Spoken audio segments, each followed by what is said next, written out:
नमस्कार शेतकरी मित्रांनो. शेतकरी सध्या एकच प्रश्न विचारत आहेत आणि अत्यंत जिव्हाळ्याचा प्रश्न आहे, तो म्हणजे पीक विमा 2025चा कधी भेटणार आहे.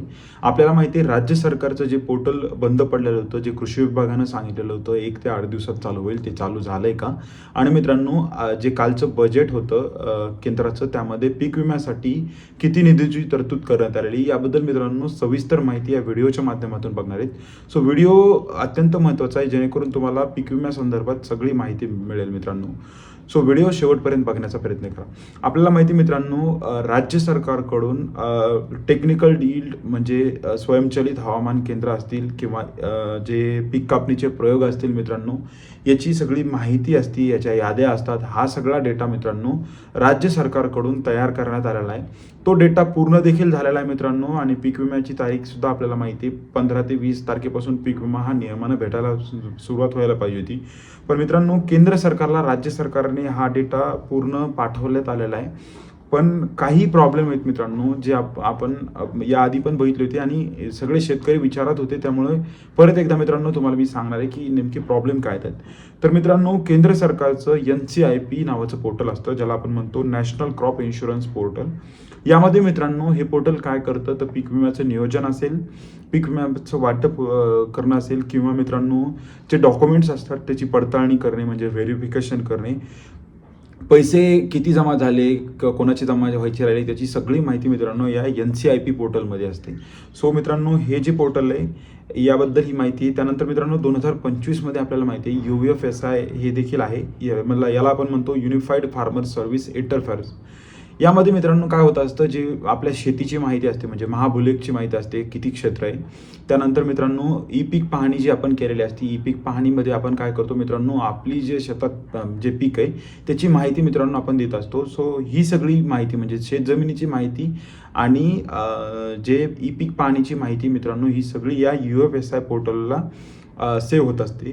तर मित्रांनो ही सगळी माहिती ही केंद्राच्या पोर्टल जी माहिती ती सिंक होत नाही आहे, म्हणजे मॅच होत नाही आहे.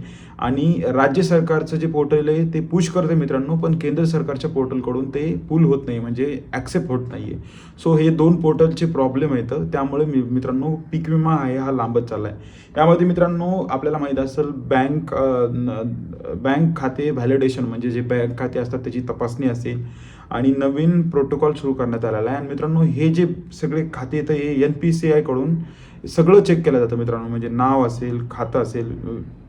आणि यामध्ये जर काही मित्रांनो प्रॉब्लेम असेल, म्हणजे नाव वेगळं असेल, पहिलं नाव वेगळं असेल, नाव जुळत नसेल, बँक अकाउंट नंबर मित्रांनो जुळत नसेल, तर हे रिजेक्ट होतं मित्रांनो.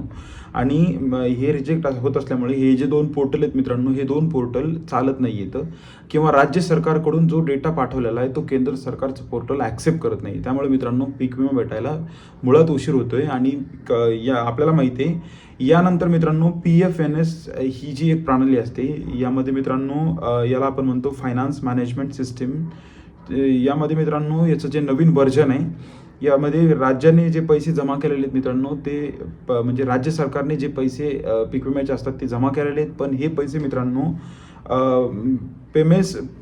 केंद्राचं जे पेमेंट ॲडवायझरी होत असतं मित्रांनो, पोर्टल असतं, त्यामधून ते पूल होत नाही आहे. म्हणजे थोडक्यात जर सांगायचं झालं मित्रांनो, तर तांत्रिक अडचण अशी की केंद्र सरकारच्या पोर्टलकडून, हे दोन मी पोर्टल सांगितले त्यांच्याकडून ही माहितीच ॲक्सेप्ट केली जात नाही.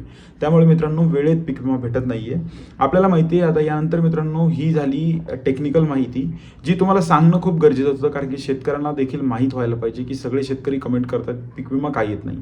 त्यानंतर मित्रांनो कृषी विभागाने दिलेल्या माहितीनुसार मित्रांनो दिल्लीमध्ये याची तातडीची बैठक झालेली आणि हे पोर्टल ठीक करण्यासाठी तशी प्रक्रिया सुरू करण्यात आलेली. परंतु मित्रांनो कृषी विभागाच्या माध्यमातून सांगण्यात आलेलं आहे की जो पीक विमा मित्रांनो हा फेब्रुवारी महिन्याच्या मिडमध्ये म्हणजे 15 फेब्रुवारीपासून मित्रांनो पीक विमा हा सुरळीत भेटायला सुरुवात होईल. मित्रांनो आपल्याला माहिती आहे पीक कापणीचे प्रयोग जे असतात, ज्यामध्ये सोयाबीन झालं, उडीद झालं, मूग झालं आणि मका झालं, या 4-5 पिकांचे मित्रांनो पीक कापणी प्रयोग सुरू झालेले आहेत आणि त्याचाच विमा आधी भेटणार आहे. सोयाबीन असेल आणि तूर असेल मित्रांनो, याला वेळ लागणार आहे, कारण की याचे पीक कापणीचे प्रयोग मित्रांनो आत्ता कंप्लीट झालेले आहेत आणि त्याच्यानंतर त्याची कारवाई होणार आहे. सो सोयाबीन आणि मित्रांनो हे आणि बाकी हे 5 पीक आहेत, यांचाच पीक विमा मित्रांनो लवकर भेटणार आहे. यामध्ये मित्रांनो आणखी काय माहिती आहे, कमी म्हणजे 2000 जे बजेट झालं मित्रांनो काल, त्यामध्ये 2024-25 मित्रांनो पीक विम्यासाठी 14,473 कोटी एवढा निधी दिलेला आहे. आणि मित्रांनो या वर्षीसाठी 12,242 कोटी एवढा निधी हा वितरित करण्यात येणार आहे. आणि मित्रांनो पुढच्या वर्षीसाठी म्हणजे 26-27साठी 12,200 कोटी म्हणजे हा देखील निधी मित्रांनो केंद्र सरकारच्या माध्यमातून कमी करण्यात येतोय. यानंतर मित्रांनो आपल्याला दुसरी गोष्ट सांगायची की तूर झालं, कापूस झालं यांचे पीक कापणी प्रयोग मित्रांनो मी तुम्हाला जसं सांगितलं त्यांचे पूर्ण झालेले तर. आणि मित्रांनो यामध्ये सगळ्यात महत्त्वाची गोष्ट की सरकारकडून मित्रांनो याच्यात तातडीनं कारवाई करण्यात येत नाही आहे आणि त्यामुळे मित्रांनो कुठे ना कुठेतरी शेतकऱ्यांना उशीर होतोय. आपल्याला माहिती आहे केंद्रीय कृषी मंत्री शिवराज सिंग चौहान यांनी देखील सांगितलं होतं की आम्ही जानेवारी महिन्यात पीक विमा देणार, यानंतर मित्रांनो 12% व्याज लावणार पीक विमा कंपनीला. ह्या सगळ्या गोष्टी मित्रांनो ह्या सगळ्या लेखीच राहत आहेत, कागदावर राहत आहेत मित्रांनो. आणि ॲक्च्युअलमध्ये शेतकऱ्यांना पीक विमा भेटणं यावर्षी खूप गरजेचं आहे, कारण यातूनच नुकसान झालं आहे शेतकऱ्यांचं. पण केंद्र सरकारकडून मित्रांनो आणि राज्य सरकारकडून देखील हीच टाळाटाळ करून शेतकऱ्यांना लटकून ठेवण्याचं काम देखील करण्यात येते मित्रांनो आपला हेतू होता तुमच्यापर्यंत खरी जेन्युइन टेक्निकल माहिती पोहोचवणं. पीक विमा नेमका कधी भेटणार आहे याची सगळी माहिती मी तुम्हाला व्हिडिओच्या माध्यमातून सांगितलेली. आणि मित्रांनो पुढचे जे अपडेट येतील ते असाच व्हिडिओ करून मी तुम्हाला नक्की सांगेल. सो आपला व्हिडिओ तुम्हाला आवडला असेल मित्रांनो तर नक्की या चॅनलला सबस्क्राईब करा, या व्हिडिओला लाईक करा. धन्यवाद.